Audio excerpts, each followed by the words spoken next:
This big reconciliation really got me thinking about something interesting. A lot of foreigners still think of China like it started in the 1980s or 1990s or even earlier. We do the same thing. Our mental picture of the US is often based on this golden age from decades ago. This kind of outdated perception creates a huge gap between how we see each other and how things actually are today. China is changing so fast that even those of us living here are constantly surprised. It's hard to keep up. Take cities like Shanghai or Chongqing, for example. They're all over the social media with their futuristic vibes. Honestly, even some Chinese people who've never been there are blown away like, wow, this is insane. So it's no wonder that foreigners might still have those old school ideas about what China is like. If you're curious about what's really going on in China, I'd say come see it for yourself. There is no better way to know if it's propaganda or the real deal than to experience it firsthand.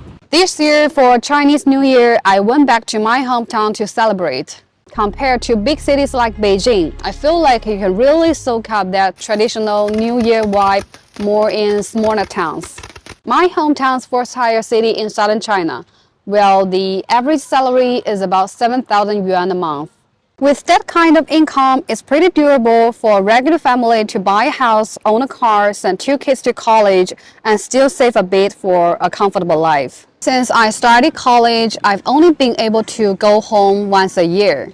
So I've really noticed how much my hometown has changed over the past decade. Every year, there's something new. Shopping malls, parks, fancy hotels, and better facilities. For my parents, the changes have been even more dramatic. They went from living in the countryside to settling in a small city, then watched me head off to college in a big city.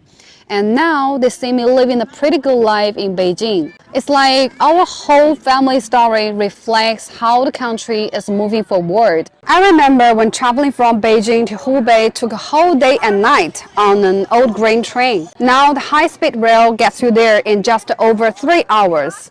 It's wild how much faster and more convenient life has become. Life in Chinese cities is also insanely easy now. You can order takeout or groceries from your phone and they'll show up in 20 to 30 minutes. Fresh veggies, fruits, meat, you name it. You can even book cleaning services online for just a few dozen yuan. Plus, you don't need to carry keys or wallet anymore. Your phone handles everything. Unlocking doors, paying for stuff, you name it.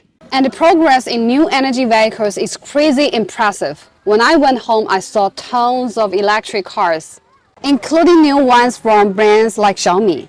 They look amazing and perform really well. Oh, and this year's Spring Festival Gala even had robots dancing. Who knows, maybe in a few years we'll have robots taking care of the elderly. Thinking about where China is headed gives me so much excitement and confidence. The big reconciliation is so meaningful because it pushes us to move beyond stereotypes and actually understand where the other side is today. It's only through open conversations like this that we can break down those outdated ideas and really connect.